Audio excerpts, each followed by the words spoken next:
Traffic seems a little light to start this week off, but we got a mission. Everyone had the same idea to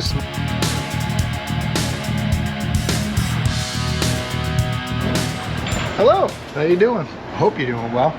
Thanks for tuning in. I'm Jimmy, making it work. We're fixing to spend a day in the shop. Once I get the shop open, we got a couple of cars still not picked up, which is really baffling to me. If you watched last week's videos, there's a couple of Jeeps that have been here for a while and the customers are really anxious to get them. And they're done and they've been sitting. I don't understand. In any event, we got quite an array of cars out on the lot. No brand is exempt from sitting in our salvage area. Some of them are actually just done, haven't picked up. Some of them haven't gotten to yet. We were a little short-handed on and off last week. It was a really odd week. So even with the bitching and moaning I was doing, I still did pretty good. That's how it goes though. When you're on flat rate, everything's push, push, push. And it's one of the things that I have to throttle myself, because I hate working on a car and then there's a problem with something I missed. So even doing pretty good weeks, I'm still throttling myself so I don't get too crazy. I hope most mechanics do that on flat rate. When you're on salary, you can work at a much more leisurely pace, be a lot more meticulous, but then you're usually getting ridden about not producing enough. So it's kind of it's a rough world for mechanics. If you don't know, now you know. But besides that, let's just put some clips in so you'll know what to expect other than my incessant babbling in today's video. He's got a drivability concern again. 2016 Nissan Altima. Well, it might look like there's a lot going on behind me here as far as salvage Porsches and a tire, what do you want to call that? Used tire storage. But you just saw some clips, so some stuff's going to happen today, right?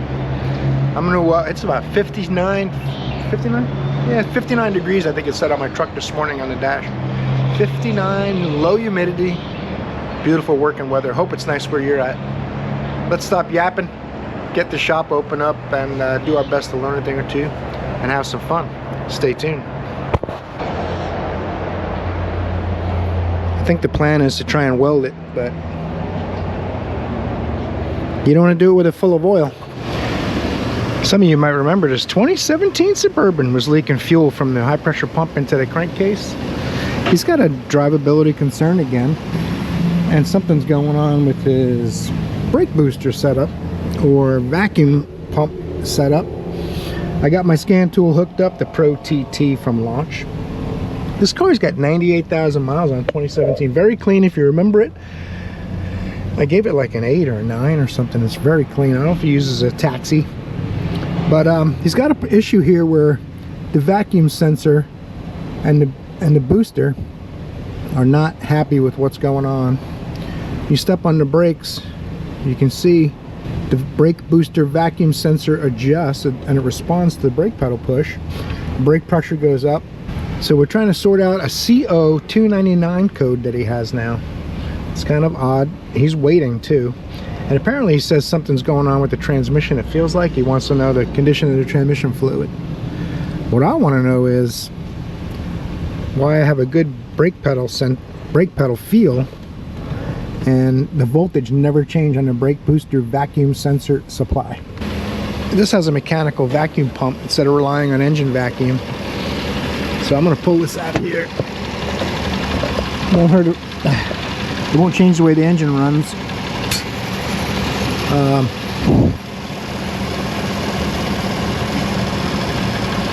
I got really good vacuum there. I can measure it. I'm going to look up how this thing operates. Is this 5-volt reference supposed to change, or is that just showing that this 5 volts going to the sensor? Let's see if there's another data PID for vacuum. Anti-lock brake pump motor voltage. I've got all my data PIDs I could find for brake booster, but it's not showing me that one. That's unusual. Huh.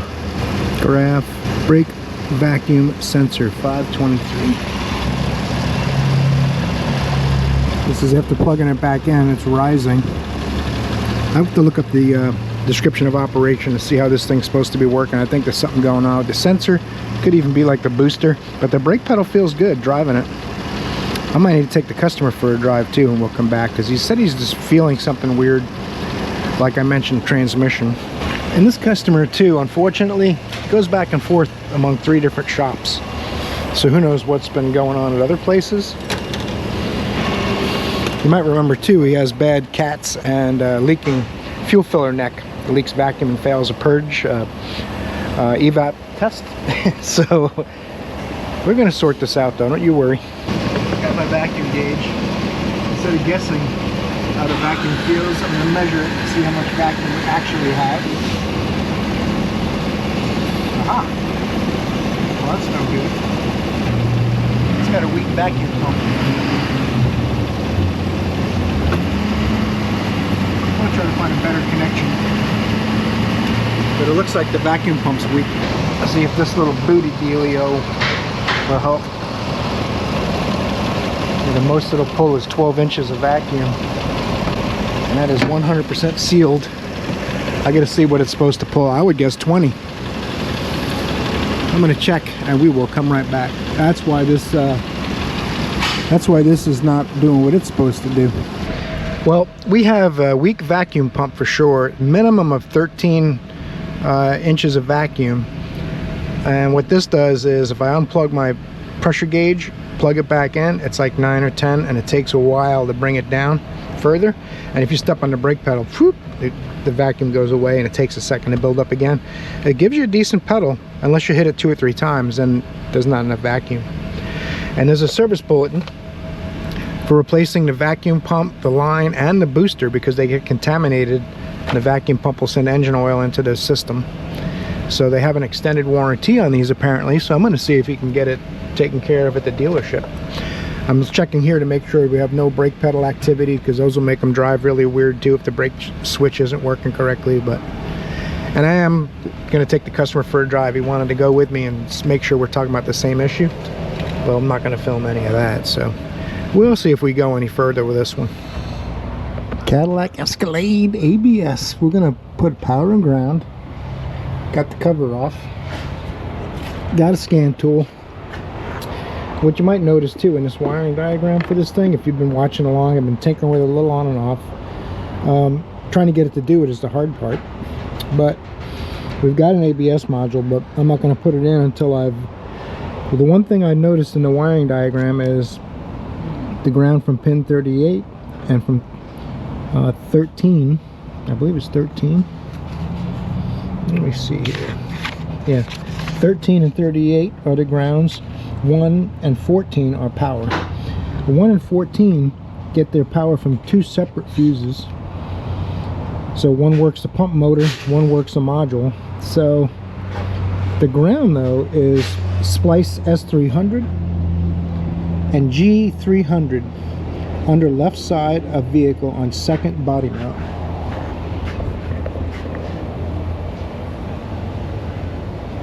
Probably that one. It looks okay. I pulled this connector off the ABS module and someone's already got dielectric grease on the 2 grounds and the 2 powers. Doesn't come that way from the factory, so someone's been playing with it. I've got the tools I need to change it out if we're gonna. I got the tool I need to clean the ground if we need to.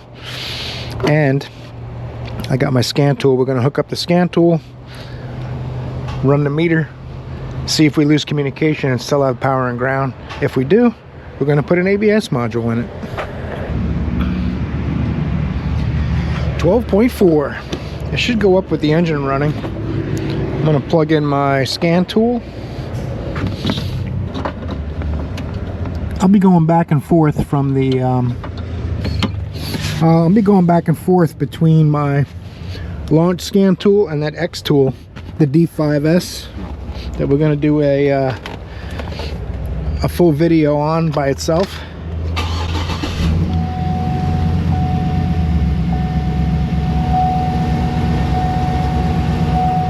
$14 volts. I'm going to back this out of the other Chevy into this Cadillac. Let's bring the ABS module up and we'll wait. What happens normally on this, the ABS light flickers and then the stability light comes on.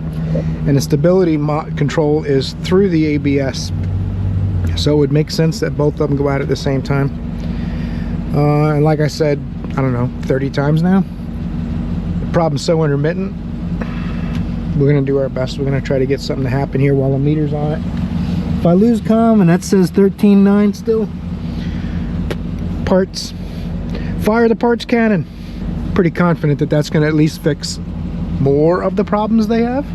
One of the things in auto repair is a near 20-year-old vehicle that decide they want to fix it, you're getting into Pandora's box, because generally one thing happens, another thing happens, another thing happens, and then they go, man, we got to fix this. And each time you fix something, you find out there's other issues. Especially when you're a flat rate mechanic, you're gonna find a problem and go, oh, we need to fix that. Sometimes what I like about watching like Pine Hollow, Ivan, he's super thorough at getting through all that muddy water to pinpoint the problem they're asking about. And even if it is something that's related to it causing it, that's bad, he'll pinpoint that. But he's making YouTube videos, he can spend hours and hours and hours on them. As far as electrical and drivability stuff, the guy's an ace. If he can't figure it out, no one can. But he's also, like I said too, he's not on flat rate.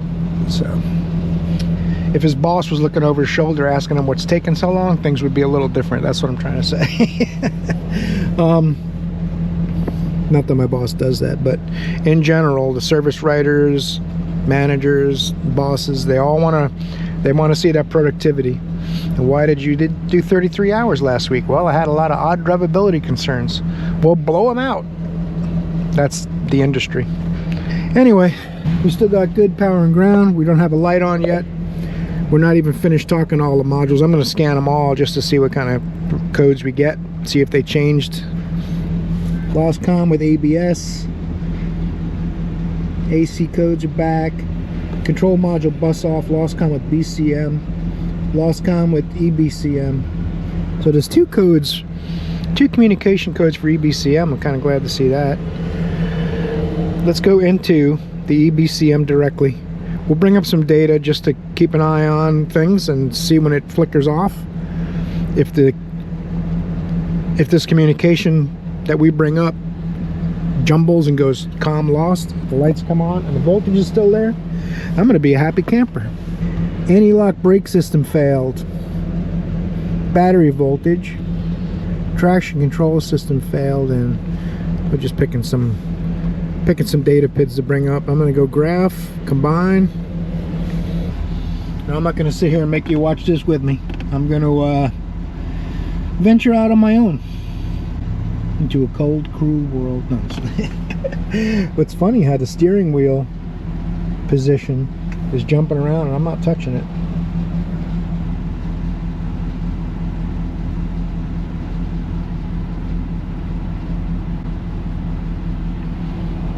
Not touching it. Could that be just from vibration? I don't know. Just the engine sitting here running. You know, there's always a little bit of normal rocking, and it's going up to 2.7 degrees from 0. We'll have to take note of that. If the steering position sensor shorts, I don't think that would take the EBCM offline, but it would cause a code for steering position sensor. Now it's staying at 2.0. Oh, it came down. It was on quite a while that time. This purple bar, the width is how long it's at that voltage, and the height is what the voltage is. On the sides here you'll see the voltage, and this way is time. A lot of you might know that, but for those who don't, all right, I'm gonna let this run. I'm getting bored myself. I can't imagine you must be bored out of your minds. I'm gonna edit a lot of that down, and we'll come back if something happens. It's been running about 15 minutes. We're still good on the voltage. Not a single light or chime yet. No loss of communication. I did close the hood in case that matters. I don't know how it could. Of course, I've been wiggling wires and jiggling that little ground that we looked at and wiggling the connector on the ABS. I've done that before, but trying it again while everything's hooked up to see if I can make something happen. But no luck so far. Been about 20 minutes or so now, still nothing. I do have my meter set to minimum, by the way, too, so if the voltage drops off and I don't happen to see it, it'll show me the minimum voltage. Well, we're at about 45 minutes, and I did wiggle the steering a little bit to get that to stop glitching, it seems, but hasn't put on the light, and I haven't lost my power and ground. It did bring up the charging voltage just a tiny bit, from 13.8 to 14.3. It also reflects on the scanner pretty well. I did momentarily, I got traction control system failed, yes, but it only lasted about 8 or 10 seconds when I first had everything going. I was waiting to see if that changed too, but it hasn't. So we'll wait. I really don't want to put the part in unless I can feel really good about keeping my power and ground. I do have a little bit of tape on here so these don't touch each other. And I'm wondering here now, it will not do it anymore. Is it possible because I disturbed this, I fixed something, or is it something going on in here? I don't know. I'm trying to gently wiggle these wires and see if something will happen. I would think if it's going to be on the power and ground issue, it would be more likely ground because they both tie into one ground after the splice. Now it won't do it at all. It's been almost an hour. We're going to ulterior motives, so I may have to just put the module in there and see. Hopefully I didn't fix it by mistake disturbing this, because that usually means I'll think it's working good, send him down the road, and in 2 or 3 days be like, the light came back on, and he's already pretty sad. I don't want him to be even sadder. Intermittent problems, they will eat your lunch. This is the new one. There's dielectric grease in there. That's kind of strange. There's been connectors on the pins, so this is plugged into something. I wonder if it's programmed already. Maybe someone ought to see the fingerprint. It's weird too, the package was open and there's a bolt missing. I don't know if I mentioned that earlier, but they just want to put it in and see how she goes. So that's what we're going to do, because an hour it won't even put on the light right now. I'm a little sad. We'll be all right. The good news is it's a fairly easy module to replace. The bad news is it's not cheap. Put this cap back on here. Once this is installed, we're moving past it. So the ABS unit is held on with these little Torx. Pretty easy to pull off here, really. Could get a power tool. Maybe I'll do that. But you gotta spin them a ways. I'm gonna break them loose with this and get a power tool. Got a quarter drive with an adapter because this socket's 3/8. Why, I don't know.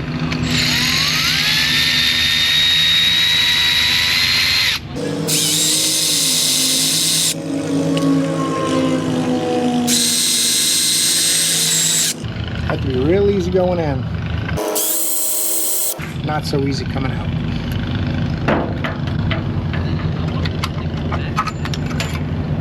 I need one of those bolts at least.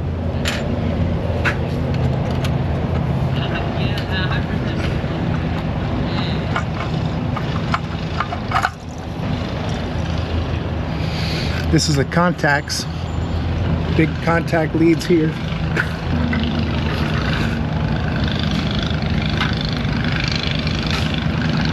Definitely got to put it on straight so everything goes in place where it's supposed to be.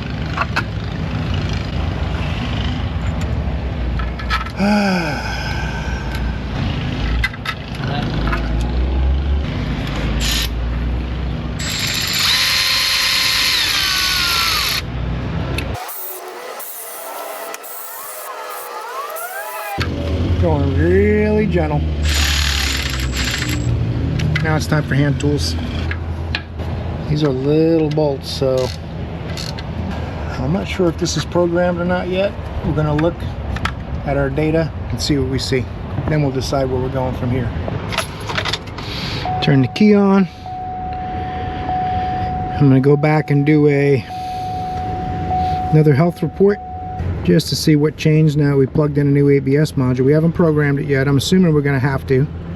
The box was open. I don't know if people were investigating up front, verifying it was right or what. Maybe it was programmed and it should be plug and play. I'm not sure. This will tell me pretty quick though. Now what'll happen is if it needs to be programmed, the BCM, the ECM will probably be mad saying something's going on with the ABS. So, service stabilitrack, service traction control. The ABS light's staying on. All right, let me let this run. We'll show you what that looks like when we get to that ABS point. I'm gonna run through and clear all the codes, and we'll see what ones come back after that. Some of them are old codes. Now it'll set a code for module not programmed or something along those lines. EBCM came right back. Temperature control seat system configuration error, EBCM. So that's a programming code. Let's enter. Read fault code. System configuration error 569, lost comma transfer case module. Let's see if there's a functional test, special function. No. Actuation test. Nope. Module information. Now I'm going to compare these numbers to my old ABS unit. Alright, we made it worse. So, anti-lock brake system failed, yes. Stability track on all the time now. ABS and brake on all the time. It's got to be programmed, I'm sure. So, let me ask them if we're going to. We have a third-party tool. We can buy a subscription and do it ourselves. We can use the third-party tool, or we can let someone come and program it for us. Those are our options. So we'll see what they want to do with that. 2016 Nissan Altima. While we wait on the other one. This is in for a battery light concern. Oh, look at that floor mat. That's not... See these little eyelet holes? See these little hooks? I don't want to sound like a know-it-all, but... Hook.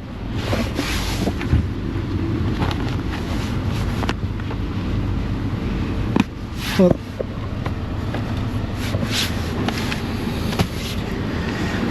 Alright, that's not what it's here for. We already fixed something that I feel pretty good about. 213,964 miles. Oh, you poor thing. It's only 8 years old. They are driving all over the world. It's an adventure, though. That's good. I like to see that. I don't get out enough. I need to do that on my stuff. I just went over 3,000 on the Tundra yesterday. So, tire pressure low. Add air. Airbag lights on. I'm going to put air in the tires, and the battery light coming on is the problem, but I don't see it.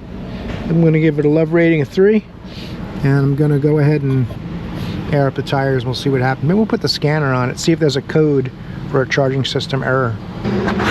Well, the left front tire was low. It was at 17 pounds. Cool, I aired it up, and when it got to the right pressure, it beeped the horn because I have the engine running. So that was cool.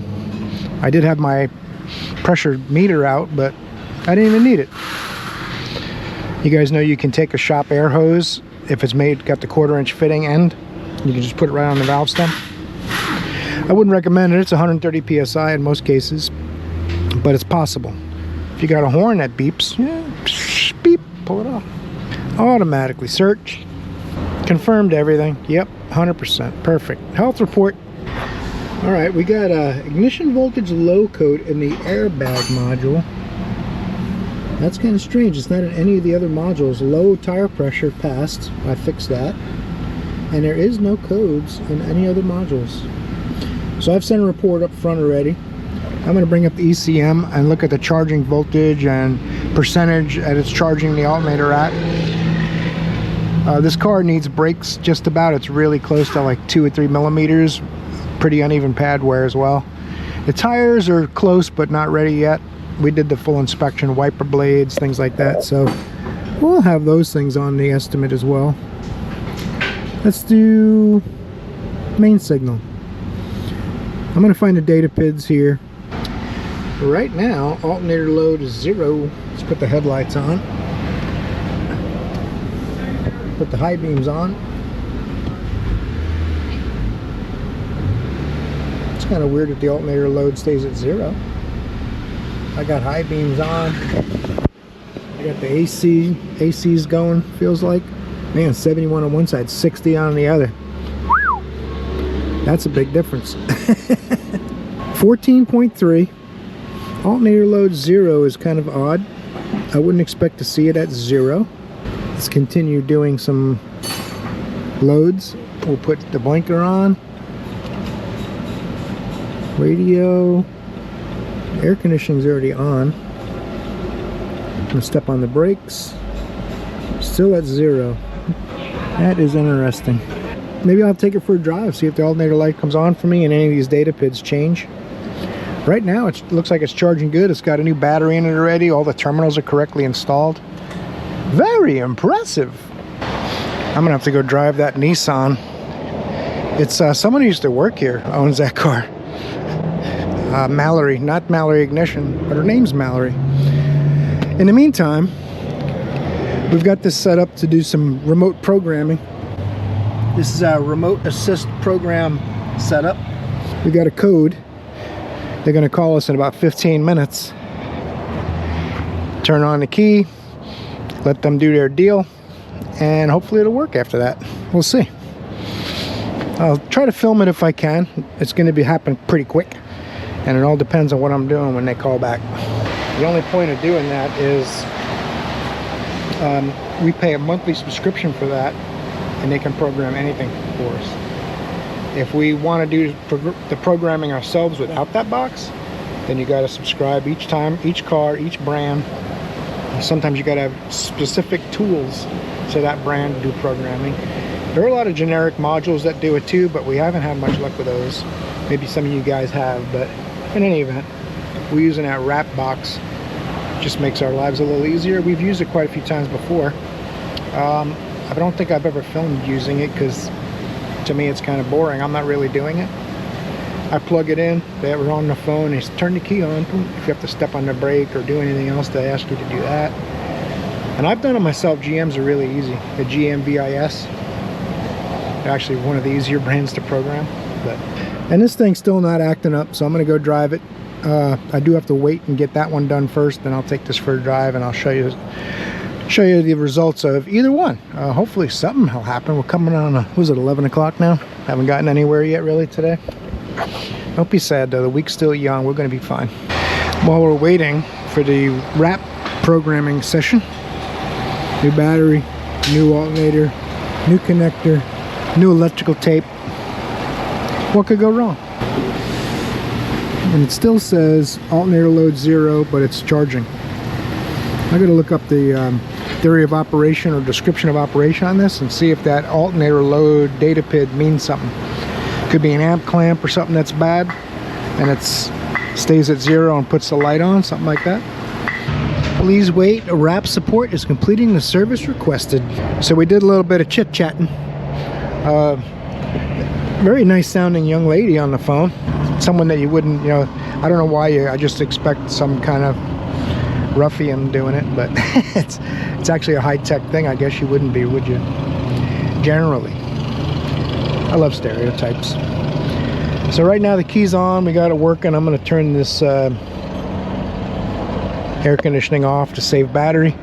I'm also going to pop the hood, put my trickle charger on it so it doesn't get nothing silly happens with battery voltage while they're working on programming it. It's actually happening right now by remote.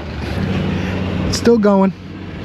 I'm not sure how long it'll take. I think she'll call me back to make sure everything's a-okay once they're done.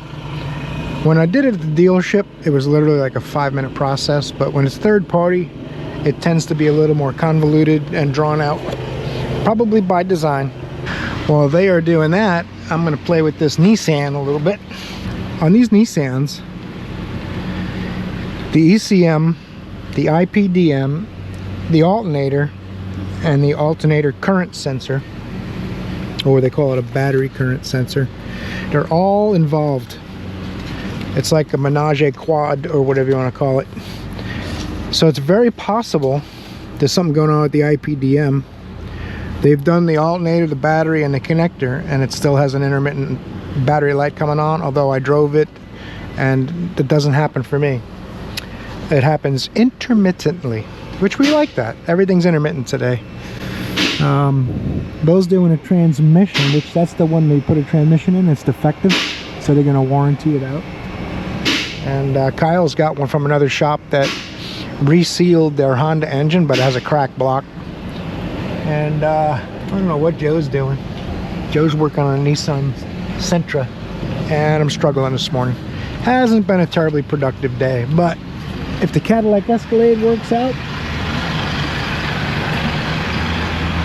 And this one, we'll just play with it a little while and try to get that charge light to come on and let them know it could have an IPDM or a wiring problem.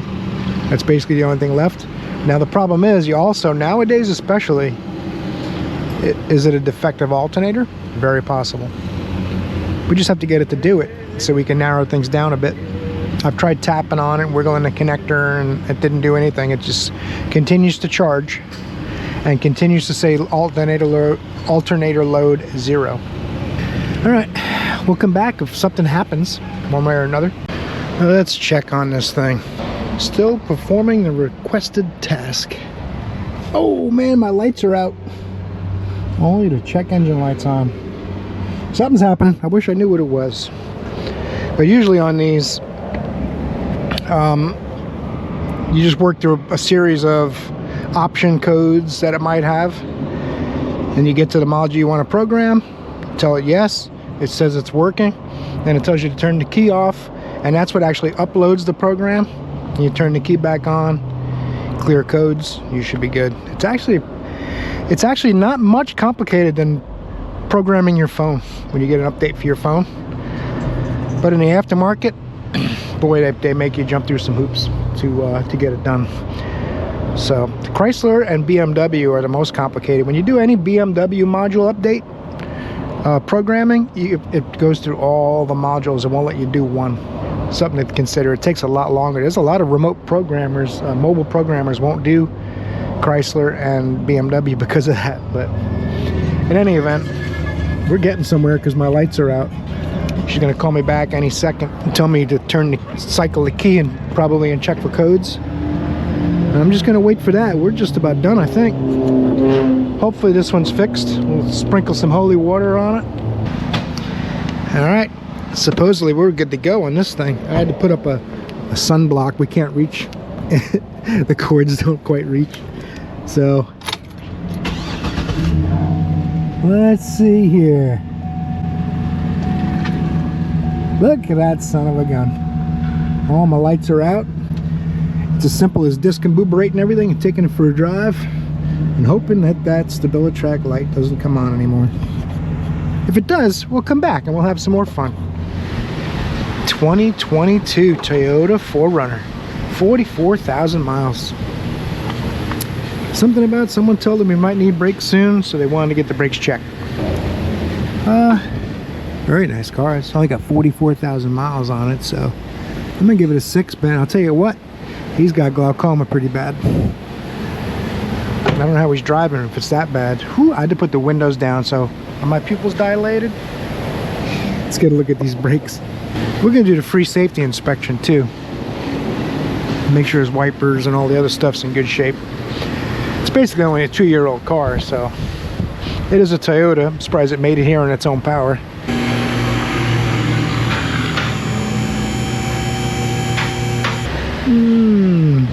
Left front's about 6 or 7 millimeter on the outside pad. About 6 on that one, I would say. If there's any doubt, you have to remove the wheel or get your borescope camera like I showed you guys in the video over the weekend. The back pad's really good. Look like they might have been changed. Sometimes you get the back brakes first. Usually only when someone tows. Yeah, it's got new back brakes on it. Fronts are like 6 or 7 millimeters. I'm gonna get a better look at the inside pad though. Let's get the borescope. That's you. Let's see here. I'm gonna go this way. That's my inside pad. Let's curve it this way. That's my outside pad.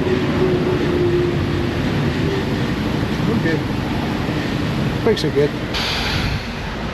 Man, if you guys could smell it. Brand new car, man.